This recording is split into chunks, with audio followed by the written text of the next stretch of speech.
ഈശോയിൽ ഏറ്റവും സ്നേഹം നിറഞ്ഞവരെ, നമ്മൾ ഈ ലോകത്ത് നമുക്ക് പല പല ഉത്തരവാദിത്തങ്ങളുണ്ട് അല്ലേ?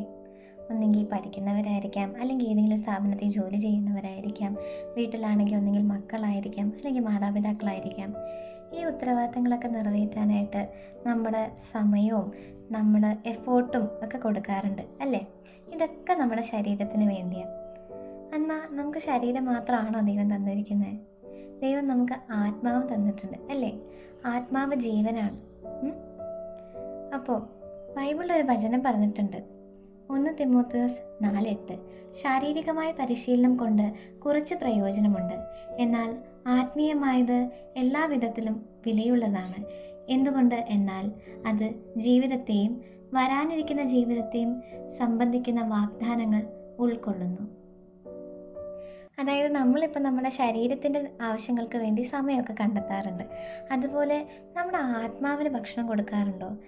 നമ്മുടെ ആത്മാവിനെ നമ്മൾ ശ്രദ്ധിക്കാറുണ്ടോ? നമ്മുടെ ശരീരത്തിനെ ശ്രദ്ധിക്കുമ്പോൾ നമുക്ക് ഈ ലോകത്തിൻ്റേതായ ഒരുപാട് കാര്യങ്ങൾ നടന്നു കിട്ടാറുണ്ട് അല്ലേ? നമ്മുടെ ആത്മാവിനെ ഒന്ന് ശ്രദ്ധിച്ച് നോക്കിയേ.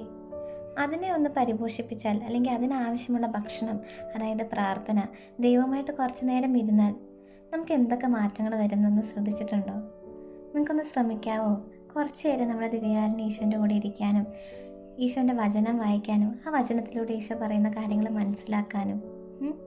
ശരീരത്തിന് വേണ്ടി ചെയ്യുന്നതെല്ലാം നല്ലത് തന്നെയാണ്, പക്ഷെ നമ്മുടെ ആത്മാവിന് വേണ്ടി ചെയ്യുമ്പോൾ നമ്മുടെ ആത്മാവ് ജ്വലിക്കുകയും അത് നമുക്ക് മാത്രമല്ല ഉപകാരം തരുന്നത്, അല്ലെങ്കിൽ നമ്മുടെ വീട്ടുകാർക്ക് മാത്രമല്ല ഉപകാരം തരുന്നത്, നമ്മുടെ സമൂഹത്തിന്, നമ്മുടെ ചുറ്റിനുള്ളവർക്കും, ചിലപ്പോൾ ഈ ലോകത്തിൻ്റെ കോണുകൾക്ക് വരെ അതെത്തിക്കാൻ പറ്റും. നമ്മുടെ ഒരു പ്രാർത്ഥന അത് നമ്മൾ വിചാരിക്കുന്ന പോലെയല്ല അതിൻ്റെ ശക്തി. വരാനിരിക്കുന്ന തലമുറകളെ വരെ അത് സഹായിക്കും. നമ്മളൊന്ന് പ്രാർത്ഥിച്ചിട്ട് ഒരുപാട് കാര്യങ്ങൾ ചെയ്യാൻ നോക്കുകയാണെങ്കിലുണ്ടല്ലോ, പരിശുദ്ധാത്മാവ് നമ്മളോട് ഇങ്ങനെ പറയും, ഇങ്ങനെ ചെയ്യും, അങ്ങനെ ചെയ്യും. ആ ഗട്ട് ഫീലിംഗ് അല്ല, അതിനേക്കാൾ അപ്പുറത്തേക്കാണിത്. പരിശുദ്ധാത്മാവ് നമുക്ക് പറഞ്ഞു തരും, മോളെ ഇങ്ങനെ ചെയ്യും, അങ്ങനെ ചെയ്യും. കാരണം നമ്മൾ കേൾക്കാത്ത കാര്യങ്ങളും നമ്മൾ കാണാത്ത കാര്യങ്ങളും ദൈവത്തിനറിയാം. ദൈവം കേട്ടിട്ടുണ്ട്. ദൈവം അതനുസരിച്ച് നമ്മളെ നയിക്കും.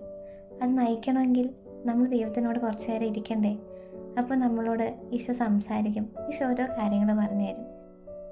അപ്പോൾ ഈശോൻ്റെ കൂടെ കുറച്ച് നേരം ഇരിക്കാൻ സമയം കണ്ടെത്തില്ലേ നിങ്ങളെല്ലാവരും?